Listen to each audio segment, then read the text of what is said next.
mudana yaaliye marweyn ciidanka qaranku waa tiirka ugu muhiimsan jiritaanka qarankeena waxaana la gaaray xilligii aynu xoojin lahayn awoodiisa tayadiisa iyo sharaftiisa waxa sal u noqon doona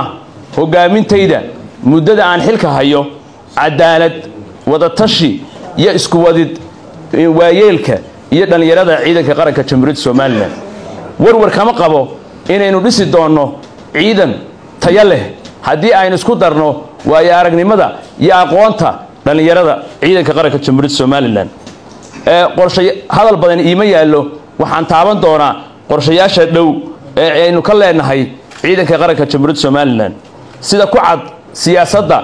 uu garwadeynka ka yahay madaxweynaha Jamhuuriyadda Soomaaliland ahna taliyaha ciidamada qalabka sida mudane Cabdiraxmaan Maxamed Cabdilaahi si loo helo ciidan ka turjumi kara mandaqada aynu ku noolahay iyo khataraha aynu ku gadaaman waxa laga maarmaana in kor loo qaado kow nolosha xubnaha ciidanka qaranka Jamhuuriyadda Soomaaliland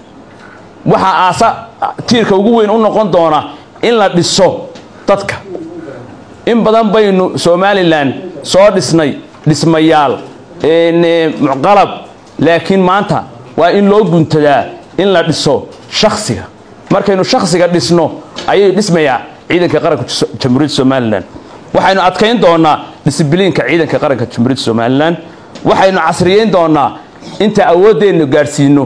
qalabka ciidanka qaranka Jamhuuriyadda Soomaaliland bixinta adeeg caafimaad tayo sare leh waxaanu xoojin doonaa iskaashiga aan la leenahay wadamada aynu jaarka nahay aynu leenahay ammaanka xagga dhinaca ammaanka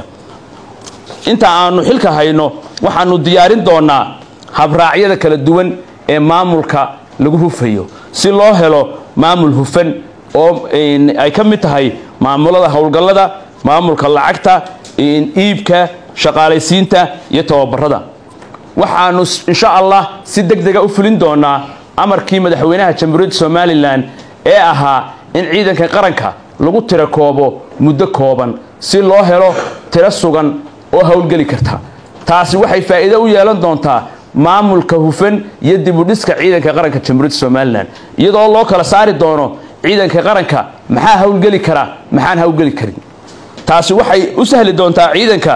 in si hufan loo maamulo habka nidaamka dalacsiinta habka hawlgabyada iyo dhammaan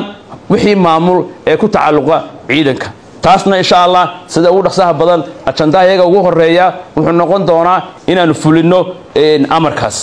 ugu dambeyn waxaan u mahad celinayaa xubnaha ciidanka qaranka Jamhuuriyadda Soomaaliland iyo xaasaskooda nafhurnimadii ay u sameeyeen muddadii ay u shaqeynayeen qarankooda waxaanu ballan qaadayaa